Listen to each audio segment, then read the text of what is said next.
How many holes does a straw have?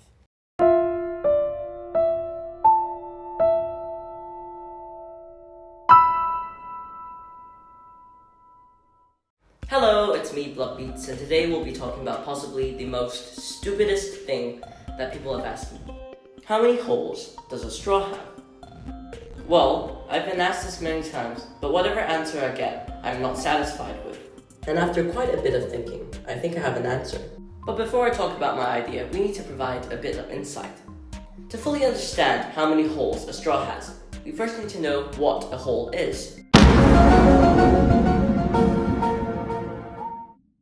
A hole, as defined, is an opening in or through a particular medium, usually a solid body. Unless you're talking about circuitry, but that's another story. The definition also states that a hole can either have one opening, such as an indentation, or two openings and pass through an entire solid object. Now with this information, we can move on to some arguments that people commonly give, starting off with one hole. People who commonly say that a straw has one hole says that it has one hole all the way through and two openings. This is topologically true because you could represent a straw as an irregular torus. To disprove this, however, we can talk about the definition of a hole not in a normal sense, but in a topological sense. While it is true that a straw can be deformed into a shape of a torus, which topologically has one hole, this doesn't necessarily prove the idea that a straw has one hole. I've sped up the next explanation because it is a bit boring, but you can slow down the video if you want to know it. It is definitely a fact that a straw possesses two distinct apertures. These openings, located at the top and bottoms of the cylindrical form, serve as portals for the ingress and egress of fluids. While topological considerations may introduce alternative perspectives, a straightforward examination of the straw's physical properties undeniably reveal the presence of two discrete performations, holes. What I just said basically means that a straw allows fluids to pass through at both openings, proving the presence of two holes.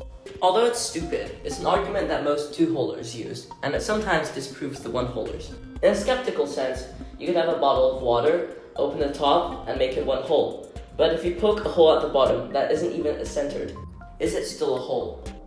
Alright, now let's talk about why the two-hole fallacy is wrong. If you think the one-hole argument is stupid, the second argument is way dumber. Held up by a straw man of arguments, the two-hole fallacy doesn't even follow the rules of a hole. The definition literally says that it can either penetrate through a whole object or be a depression. The definition in no way states that it can penetrate an object and yet be two holes at the same time. There you go. Although both of these points have arguments, they're both extremely stupid, and I would like to now bring forth my point.